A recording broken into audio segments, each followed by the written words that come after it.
Il tema della logistica permette di abbattere i costi, di utilizzare al meglio le risorse. La logistica, l'organizzazione dei trasporti, rimane uno dei talloni d'Achille del nostro territorio, dove non a caso si dice che le aziende funzionano finché non escono dal proprio cancello. Un limite che però potrebbe trasformarsi in possibilità di sviluppo proprio perché finora non ha ancora espresso le sue potenzialità. Il trasporto su rotaia, ad esempio, è un settore che nell'area aeroportuale veneziana sta guadagnando terreno rispetto a quello su gomma. Sicuramente c'è una domanda in forte crescita, abbiamo più 20%, che sembra tanto di per sé, è poco nel rapporto gomma-treno, e quindi questa domanda rincorre delle nuove professionalità. Insomma, nuovi posti di lavoro, come macchinisti e tecnici della mobilità ferroviaria, ma ad alto livello professionale, come quelli usciti da un accordo tra il MIUR e la Regione Veneto. I 23 ragazzi già selezionati hanno già tutti un posto di lavoro e addirittura il fabbisogno in prospettiva di Federcargo, che è la federazione nazionale, di 200 posti di lavoro nei prossimi anni. Di mobilità ferroviaria come alternativa al trasporto su gomma si discute da parecchio in Italia.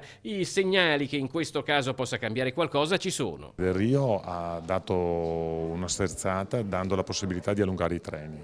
Allungare i treni vuol dire di fatto ridurre l'impatto del costo singolo carro merce, essere competitivi